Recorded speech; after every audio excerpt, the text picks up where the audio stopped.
तर आणखी एक मोठी बातमी आहे। भाजप आमदार श्वेता महाले यांचे पती विद्याधर महाले हे अडचणीत आलेले आहेत। प्रशासकीय अधिकारी आणि मुख्यमंत्र्यांचे खासगी सचिव असलेले विद्याधर महाले यांच्या विरोधात निवडणूक आयोगाकडे तक्रार दाखल झालेली आहे। राज्य निवडणूक आयोगाने जिल्हाधिकाऱ्यांना या प्रकरणी चौकशीचे आदेश दिले।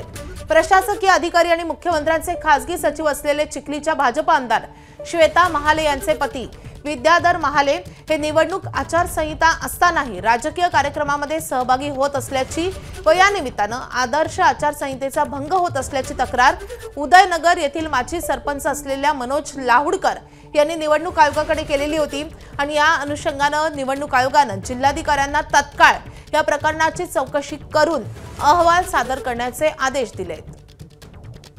तर आता या प्रकरणी श्वेता महाले यांचे पती अडचणीत आलेत। अशा पद्धतीने एखाद्या सरकारी अधिकाऱ्यांनी राजकारणामध्ये सहभाग घेणं हे अत्यंत निंदनीय आहे, अत्यंत चुकीचं आहे, बेकायदेशीर आहे, लोकशाहीची थट्टा करणार आहे। आणि त्यामुळे आम्ही तातडीनं निवडणूक आयोग, राज्य निवडणूक आयोग असेल, जिल्हा निवडणूक निर्णय अधिकारी असतील किंवा आमचे शहराचे जे निवडणूक अधिकारी आहेत त्यांच्याकडे तक्रार केली। सरकारी अधिकाऱ्यांनी त्याच्या हेडक्वार्टरला असलं पाहिजे आणि त्यामुळे तातडीनं त्यांना चिखलीतून बाहेर जायला सांगा म्हणून देखील आम्ही त्यात तक्रारीत उल्लेख केलेला आहे।